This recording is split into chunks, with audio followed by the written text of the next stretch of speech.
Hello everyone, most welcome to our channel.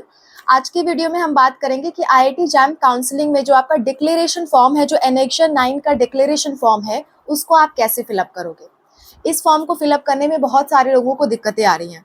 Already इस पे बहुत सारे यूट्यूब पे वीडियोस आपको मिल जाएंगे, लेकिन क्या है ना, मोस्ट ऑफ द वीडियोस में लोग गोल गोल घुमा रहे हैं या फिर वो उतने अच्छे से एक्सप्लेन नहीं कर रहे कि सामने वाले को एकदम अच्छे से समझ में आ जाए कि हमें कोर्स क्या फिल करना है, कोड क्या फिल करना है। और इस वाला सेक्शन जो आपका name of the courses to be considered for MEQ, ये वाला जो पोर्शन है, इसमें हमें एग्जैक्टली क्या फिल करना है, बहुत सारे लोगों को ये नहीं समझ में आ रहा। तो इसीलिए मैंने ये वीडियो बनाई है ताकि मैं हर एक के डाउट को क्लियर कर सकूं। ठीक है, चाहे आपने बीएससी किया हो या बीटेक किया हो, कुछ भी किया है आपने, आपको पूरी तरह से ये समझ में आ जाएगा कि आपको इस सेक्शन में क्या भरना है। ओके, तो चलो स्टार्ट करते हैं आज की वीडियो। सबसे पहले डिक्लेरेशन फॉर्म में आपको अपना नाम भरना है, सेम टू सेम जो नाम आपने रजिस्ट्रेशन फॉर्म के टाइम फिल किया था, यानी जो आपके 10th की मार्कशीट में है वही नाम आपका हर जगह चलता है ना। तो सबसे पहले आप अपना नाम फिलअप करोगे। उसके बाद एनरोलमेंट आईडी, एनरोलमेंट आईडी जो है आप लॉगिन करने के लिए भी इस्तेमाल करते हो और यूजुअली वो जी से स्टार्ट होती है आपकी एनरोलमेंट आईडी, तो उसको आप फिलअप कर सकते हो। उसके बाद देखो साफ साफ लिखा है कि provide the list of all courses that support your claim to satisfy your MEQ minimum educational qualification.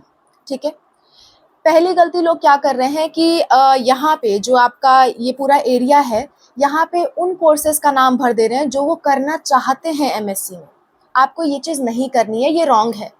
आपको वो कोर्सेज भरने हैं जो आप ऑलरेडी बीएससी में या बीटेक में कर चुके हो। ठीक है, क्योंकि यहाँ पे देखो लेफ्ट हैंड साइड में लिखा है सेमेस्टर या ईयर वाइज आपको कोर्स कोड भरना है और कोर्स आपने जो किए हैं उनके नाम भरने हैं। ठीक है, अच्छा, नेक्स्ट अगर मैं बात करूं, यहाँ पे लिखा है कि attach additional assigned seat combine into a single document if necessary. ठीक है, अगर आपको कुछ एक्स्ट्रा आपने ऐसे किया है तो आप अटैच कर सकते हो, बाकी जरूरी नहीं है, आप उसको लीव कर दो। ठीक है, उसको छोड़ सकते हो। और अगर आपने बीएससी कर रखा है और आपकी बीएससी काफ़ी पहले की है, तो ईयरली बीएससी होती थी पहले, सेमेस्टर वाइज नहीं होती थी। तो उसके लिए आप क्या करोगे, यहाँ पे जो लेफ्ट हैंड साइड में सेमेस्टर लिखा हुआ है ना, उस सेमेस्टर को आप कट कर देना धीरे से और ईयर रहने देना। अगर आपका सेमेस्टर वाइज एग्जाम था तो आप सेमेस्टर रहने दोगे, ईयर को कट कर दोगे। ठीक है, सेमेस्टर वाइज होगा। अगर आपने बीएससी किया है तो आपके 6 सेमेस्टर हुए होंगे, और अगर आपने ईयर वाइज किया है तो आपके 3 ईयर का होगा। ठीक है, तो ये बात हो गई। अब इसमें आपको भरना क्या है, जैसे मान लो आप एडमिशन लेना चाहते हो बायोटेक्नोलॉजी में। ठीक है, बायोटेक्नोलॉजी में आईआईटी बॉम्बे से आप एडमिशन लेना चाहते हो, तो बायोटेक्नोलॉजी के लिए एलिजिबिलिटी के लिए कोई रिस्ट्रिक्शन नहीं है, पर आपको बायोलॉजी के बैकग्राउंड से होना चाहिए। तो आपके बीएससी में कौन कौन से सब्जेक्ट ऐसे थे जो आपके बायोलॉजी के बैकग्राउंड को प्रूव कर रहे हो कि हाँ आप इस बायोटेक्नोलॉजी के लिए एलिजिबल हो। तो आपके जूलॉजी बॉटनी प्रूव कर रहे होंगे, प्लस केमिस्ट्री प्रूव कर रहा होगा। तो आप सबसे पहले वाले कॉलम में, जो आपका फर्स्ट कॉलम है, उसमें क्या भरोगे, आप भरोगे फिजिक्स, केमिस्ट्री, जूलॉजी, बॉटनी। अगर आपने केमिस्ट्री जूलॉजी बॉटनी की है फर्स्ट ईयर में, तो बीएससी फर्स्ट ईयर में अगर आपने केमिस्ट्री जूलॉजी बॉटनी की है तो आप एक लाइन से फिलअप कर दोगे। ठीक है, अगर आपकी कोई सेंट्रल यूनिवर्सिटी से अगर आपने बीएससी किया है या किसी गवर्नमेंट यूनिवर्सिटी से अगर आपने बीएससी किया है, तो वहाँ पे बीएससी के टाइम पे आपको आपके कोर्स का एक कोड प्रोवाइड किया जाता है। ठीक है, अगर आपको नहीं पता है तो आप अपने एडमिट कार्ड में, जब आप बीएससी का एग्जाम देने गए थे तो आपको एडमिट कार्ड मिला होगा, आपके एडमिट कार्ड में या रिजल्ट में भी उस कोड का नाम लिखा होता है, कोर्स का कोड लिखा होता है पेपर के आगे।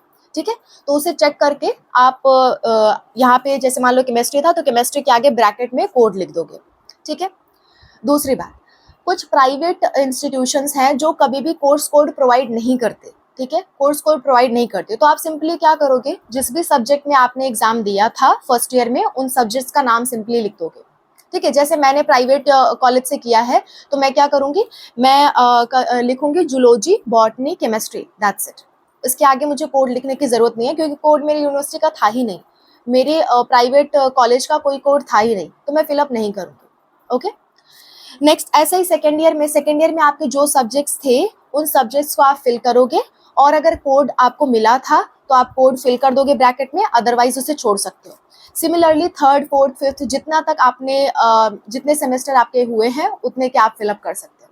ठीक है, एक और बात, अब कुछ बच्चे ये पूछेंगे कि मैम हमें कैसे पता चलेगा कि हमारे यूनिवर्सिटी में कोर्स कोड था कि नहीं था।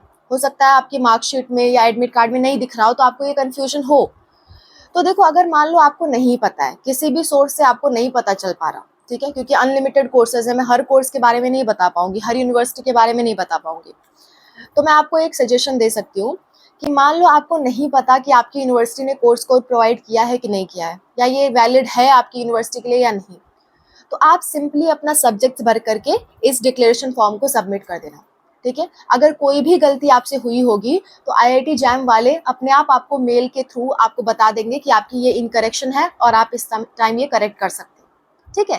तो आपको डरने की कोई बात नहीं है, आईआईटी जैम में आपको ज़्यादातर इससे रिलेटेड कोई दिक्कत नहीं आएगी। अगर आप गलत फॉर्म फिल करते हो तो आपको मेल आ जाएगा, करेक्शन करने का ऑप्शन आपको आ जाएगा, बस आपको अपने मेल पे बहुत एक्टिव रहना है अगर आप कंफ्यूजन में हो तो, ओके। तो ये तो बात हो गई MEQ, minimum education qualification fill up करने की। यही मेजर डाउट था बच्चों का, पर मैं पूरा डिक्लेरेशन फॉर्म बता देती हूँ कैसे फिल करना है। इसके बाद देखो कहा है कि टिक मार्क करना है जो भी डॉक्यूमेंट आपने सबमिट किए हैं। काउंसलिंग के टाइम बहुत सारे डॉक्यूमेंट्स आपके सबमिट होंगे, उसमें एक है आपका qualifying degree certificate. Degree certificate generally 1 साल या 2 साल बाद आती है। सपोज कर लो आपने इसी साल अगर आपने BSc पास आउट किया है तो आपके पास डिग्री सर्टिफिकेट नहीं होगा, तो आप पहले वाले ऑप्शन पे टिक नहीं करोगे, ठीक है। क्वालिफाइंग डिग्री सर्टिफिकेट आपका मार्कशीट नहीं है, डिग्री सर्टिफिकेट अलग से आती है, ठीक है। वो आपकी जनरली 1 से 2 साल बाद आती है, ठीक है। पहले तो 3 साल बाद आती थी, पर अब 1 से 2 साल बाद आ जाती है। नेक्स्ट उसके बाद लिखा है क्वालिफाइंग डिग्री मार्कशीट। जैसे मान लो आपने फर्स्ट ईयर दिया, सेकेंड ईयर दिया, थर्ड ईयर मान लो कई लोगों की मार्कशीट नहीं होगी, हो सकता है अभी उनका रिजल्ट्स नहीं आया हो या रियल मार्कशीट अभी नहीं आई हो, तो वो लोग यहाँ पे 1 और 2 फिलअप करेंगे, ठीक है। ईयर वाइज है तो 1 और 2 फिल करोगे और सेमेस्टर को कट कर दोगे, ईयर रहने दोगे, ठीक है। मैं आपको इमेज दिखा दे रही हूँ आपको कैसे करना है। नेक्स्ट बात अगर मैं करूँ, आपका तीनों साल का है तो आप 1 2 3 तीनों साल लिख दोगे। सभी सेमेस्टर का है तो 1 2 3 4 जितने सेमेस्टर है उतने सेमेस्टर लिख दोगे। नीचे आपको दिख रहा है कि I have not submitted the documents. तो पहली बात, अगर आपने डिग्री सर्टिफिकेट नहीं सबमिट किया तो आप नीचे वाले पे क्लिक कर दोगे, क्वालिफाइंग डिग्री सर्टिफिकेट वाले पे टिक कर दोगे। उसके बाद qualifying degree marksheet of dash semester, किसका आपने नहीं सबमिट किया है, सपोज थर्ड ईयर का आपने नहीं सबमिट किया तो आप यहाँ पे 3 लिख दोगे, ओके। तो इस तरह से जो आपने सबमिट किया है वर्सेस जो नहीं किया है उस तरह से आपको फिल करना है। उसके बाद नीचे आपको देखो एक क्लियर नोटिफिकेशन दे रखा है कि अगर आपने कोई भी मार्कशीट या ऐसी चीज़ें जो ज़रूरी हैं उनको नहीं दिया है, जो मैंडेटरी थी, तो आपका एडमिशन कैंसिल हो सकता है। एक बच्चे ने मुझसे अभी रिसेंटली डाउट पूछा था कि मैम मेरा थर्ड या फोर्थ सेमेस्टर का मेरा मार्कशीट नहीं है क्योंकि मेरा उसमें बैक लग गया था, ठीक है, तो क्या मेरा एडमिशन कैंसिल हो जाएगा। तो ये देखो टोटली यूनिवर्सिटी के ऊपर है, टोटली आईआईटी के ऊपर है, क्योंकि इन्होंने साफ साफ मेंशन कर दिया कि अगर आपके कोई डॉक्यूमेंट मिसिंग है जो कि मैंडेटरी थे, उनमें से कोई अगर मिसिंग है तो आपका एडमिशन कैंसिल हो सकता है, ठीक है। तो ये टोटली, हाँ, मुझे नहीं पता ये क्या करेंगे यहाँ पे, क्योंकि लिखा है मे बी कैंसल्ड, ठीक है, जरूर नहीं कैंसिल हो जाए, may be cancelled, may not be, हो सकता है आपको चांसेस मिले, ठीक है, तो डिपेंड करता है। आगे की अगर मैं बात करूँ, अच्छा हाँ, एक और बात, डिपेंड, अगर आप पास होगे तभी आपका होगा, ऐसा नहीं कि बैक लगा है तो बैक ही है उसके बाद आप एडमिशन ले लो, नहीं, बैक लगा है फिर भी आपको चांसेस मिलते हैं एग्जाम के, और तब तक अगर आपको आईआईटी चांस देती है कि आप एग्जाम दे करके फिर अपना फॉर्म सबमिट कर दो तो ठीक है, कोई बात नहीं, अदरवाइज देखते हैं क्या होता है, ओके। आगे नीचे की तरफ आपको डेट भरना है, जिस भी डेट में आप ये डिक्लेरेशन फॉर्म फिलअप करके सबमिट कर रहे हो वो डेट आपको फिल करनी है। उसके बाद सबसे नीचे आपको दिख जा रहा होगा प्लेस में आपको अपना प्लेस सबमिट करना है, जो जिस प्लेस से आप भर रहे हो। उसके बाद आपको सिग्नेचर करना है, वही सिग्नेचर जो आपने रजिस्ट्रेशन के टाइम पे किया था, ओके, उसमें चेंजेस मत करना। तो ये पूरा डिटेल्ड इन्फॉर्मेशन हो गई कि डिक्लेरेशन फॉर्म आपको कैसे भरना है, okay.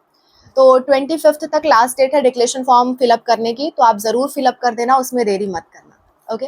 Wish you all the best.